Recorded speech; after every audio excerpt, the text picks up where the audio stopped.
والله أسمع قصيدة للأصدقاء الله يحفظهم إن شاء الله. تقول هنو إبليس قلوا له الفريدة يصير لا يتعب علينا الخوة مطشرة، تعبت لهم مثل ما تتعب أم التوم، تقضي الليل حسرة تدفع بحسرة، الفلح ما عندها غيرة وتحكي ويا الفاس، مو صافح لي بل يطعن الشجرة، الذموني بقفاي استورحوا عطام، اللي يذم النار يخلص بالبرد عمره،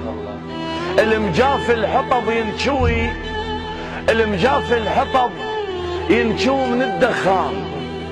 هي من الله تقتل حوبة الفقرة، يجوني ولو مشوا اترز قفاهم شوف،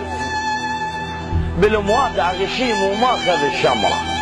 اخذ رايهم حتى من اريد ارتاح، النفس لو ما رضى ويتعب وما جره، شمس البصرة من تطلع تنشف الماي، ويجيني صويحبي بسوالف المرة، ووقف بالشمس واترس مكانه فياي، كل شي هون بس لا تعرق العشرة، فطيرة متعيد من يجون ضيوف، وتهلي لحد ما تترس السفرة، الما شابع دفو ببيت اهله لا يحتار، الهلا بحلق امه كانها حرور في الجمره، الما عنده فرس شي عبره ذاك الصوب، وانا الداعي فرسي محجله وشقره، طبقت جفوني بس حاسب الليل حساب، واعرف كل شهر كم ليله بي قمره، نشفوا ماي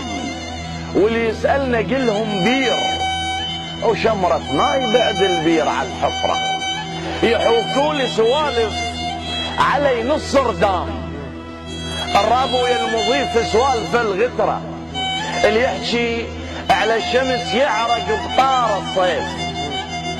ويحمل برد كل ما يطر صحراء، صور كانوا ببالي، صور كانوا ببالي وشققتها الريح، واريد انساهم وتتخوصر الذكرى. سلامتكم.